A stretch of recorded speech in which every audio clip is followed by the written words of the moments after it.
নবীজি এইভাবে হাত মাথার মধ্যে দেওয়া রাখছেন, আমার মাথাটা আসে শরীরে ঘুরে যান, মাথার যেন ক্ষত না হয়। রসুল বিশ্ব নবী রাহমাতুল আলামিন সহ্য করতে পারতেছেন না, বেঈমান কাফেররা পাথরটা নির্যাতন করতেছে, নবীজি সহ্য করতে পারেন না। নবীজি দাঁড়ানো থেকে বসে গেলেন, আর যুবকেরা আসিয়া নবীজিকে ধরিয়া আবার উঠায়, নবীজি আবার বসে যায়, আবার উঠায়। এইভাবে তিনবার নবীজি সহ্য করতে না হবে বৈশা গেছেন আর নবীজি রক্তাক্ত হইয়া এই অবস্থায় নবীজি অজ্ঞান হয়ে গেলেন। বেঈমান কাফেররা মনে করছে মুহাম্মদ মরে গেছে, এই বলে তারা চলে গেছে। কিছুক্ষণ পরে নবীজির জ্ঞান ফিরল, নবীজি ডাকটা বললেন, সহযোগী যিনি ছিলেন যায়েদ বিন হারেস, নবীজি ভালো ছেলে, ওই যায়েদ বিন হারেসকে রসূল ডাকটা বললেন, ও যায়েদ, আমি রক্ত কমে গেছি,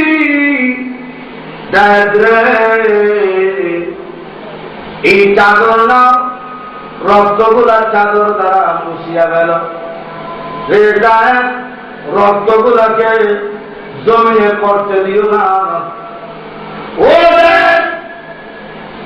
চাদর দ্বারা মুছে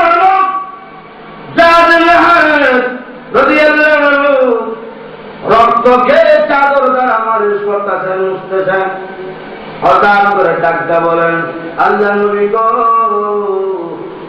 আপনার চাদর রক্তে ভিজে গেছে, আর শোষণ করে না। এমনি আল্লাহ নবী বলেন, ও যায়েদ, ভালো করে শোষণ করো। যায়েদ হারেস করে বললেন, নবী আপনার রক্ত মুবারকে চাদর ভিজে গেছে, আর শোষণ করে না। এমনি আল্লাহ নবী রাহমাতুল আলামিন রক্তকে মালিশ করে।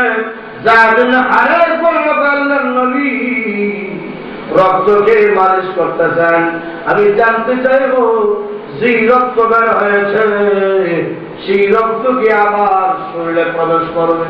রাসূল বলেন, যায়েদ রে, আমিও জানি যে রক্ত বের হয়েছে এই রক্ত আর শরীরে প্রবেশ করবে না, এটা আমি জানি। কিন্তু কেন মালিশ করি জানুনি? এক ফোঁটা রক্ত যদি জমিনে পড়ে যায়, জমিন বরদাস্ত করবে না। তার মানুষেরা চিন্তা ভুল করলেও আল্লাহর জমিন তাদের মাঝে চিন্তা ভুল করবে না। ও যায়েদ, যদি এক পুরা রক্ত পড়ে যায় তাহলে জমিনে ভূমিকম্প শুরু হয়ে যাবে, আর কম্পন শুরু হয়ে গেলে এক্ষুনি সকল কাফেররা ধ্বংস হয়ে যাবে। হারেস বলেন, ইয়া রাসূলুল্লাহ, এরা নাই মরে যায়, আপনাকে তারা মারছে না মারে?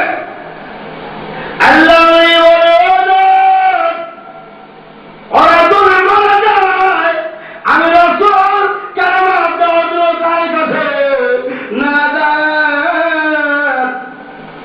এত উজো হয়ে গেলে আমি কালেমা দেওয়া দিব কার কাছে?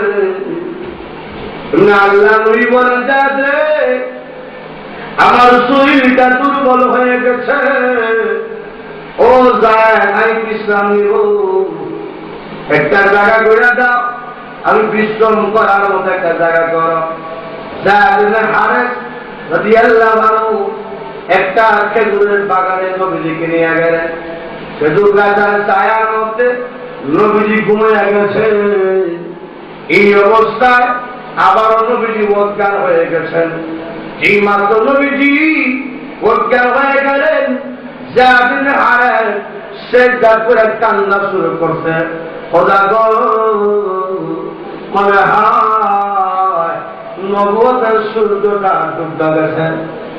হ্যাঁ আল্লাহ, নবী বিদায় দেয়, তাহলে আমি যায়েদ হারেস কার চেহারা দেখবো? আর পেটে খিদা জল লাগতো, 3 দিন 4 দিন 5 দিনের ক্ষুধা করিয়া নবীজির সামনে যখন যাইতাম, নবীজির চেহারা মোরকে দিয়ে তাকালে আমি যায়েদ হারেসের পেটের খিদা দূর হইয়া যাইত। আর নবীজি বিদায় হয়ে যায়, কার চেহারা দেখো? আল্লাহ, নবীজির জ্ঞানটা ফিরিয়ে দাও। এইভাবে যখন কান্দি, এমনি শুনে আল্লাহ নবী ডাকটা কয়, যায়েদ রে, আমি কথা বলতে পারি না রে, জিহ্বাটা শুকিয়ে গেছে, ও জায়েদ আমার শরীর দুর্বল হয়ে গেছে, ও জায়েদ আমার জিহ্বা শুকিয়ে গেছে, আমি কথা বলতে পারি না। জায়েদ রে, একটু পানি আনিয়া দাও, আমি পানি পান করবো। জায়েদ ইবনে হারেস রাদিয়াল্লাহু আনহু আল্লাহর নবীকে পানি এনে পান করাইলেন। আল্লাহর নবী বিশ্ব নবী রাহমাতুল আলামিন পানি পান করে বসে গেলেন। আকাশের দিকে হাত তুলিয়া চোখের পানি ছাড়িয়া কান্না শুরু করছেন, খোদা গো কি অন্যায় করলাম, তায়েফের যুবকেরা আমাকে মারলো, কি অন্যায় করলাম। ও আল্লাহ, সন্তান যখন মারা যায়, আব্বা থাকলে আব্বার কাছে গিয়ে বিচার দেয়, আব্বা না থাকলে মার কাছে বিচার দেয়, মা যদি না থাকে গো দাদা থাকলে দাদার কাছে বিচার দেয়, আর না হয় গোষ্ঠীর লোকদের কাছে বিচার দেয়। আমার যে আব্বা নাই, আমার যে আম্মা নাই, আর দাদাও নাই, গোষ্ঠীর সব দুশ্মন হয়ে গেছে। আল্লাহ এখন কোথায় যাব, কার কাছে গিয়া যাইব, কার কাছে গিয়া আমি বিচারটা দেব। এমনি আল্লাহ বলেন, ডাক্তার বলেন, নবী গো আমি আল্লাহ আপনার অপেক্ষা আছি। আপনি বলেন, আমি আল্লাহ এক্ষুনি এদেরকে আযাব দিয়ে ধ্বংস করে দেব। নবীজি আমি শুধু অপেক্ষা আছি। এমনি নবীজি কান্দেন না গো, মাইলেন না, মাইলেন না। এরা চিনতে পারে নাই, এরা আমাকে বুঝতে পারে নাই, আমি যে তাদের কল্যাণ করি এই জন্য তারা আমাকে নির্যাতন করেছে। না গো, মাইলেন না। আমি নবী হইয়া তোমার কাছে দরখাস্ত করি, আল্লাহুম্মা গফির লিকওমি ফা ইন্নাহুম লা ইয়ালামুন। ওগো খোদা, মাইলেন না। আমি নবী হইয়া তোমার কাছে দোয়া করি, এদেরকে গজব দিয়া ধ্বংস করিয়েন না, বরং এদের জিন্দেগির অপরাধ মাফ করিয়া দাও।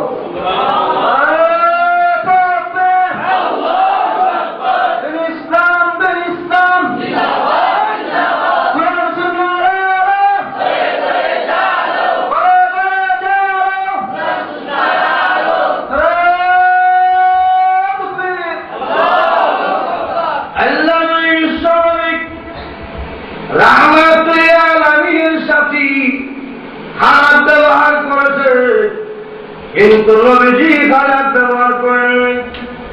উহুদের যুদ্ধের ময়দানে যখন বেঈমান কাফেররা ঘেরাও করে বসল, নবীজিকে মেরে ফেলবে, তেমনি আল্লাহর নবী ডাকতে খুঁজলেন, কারা জোরে আমাকে হেফাজত করবা। এমনি 5 জন সাহাবী দাঁড়িয়ে গেলেন। সামনে যিনি ছিলেন উনার নাম আবু দুরদান রাদিয়াল্লাহু আনহু। উনি সামনের দিকে বুকার পেয়ে দিয়া বলে,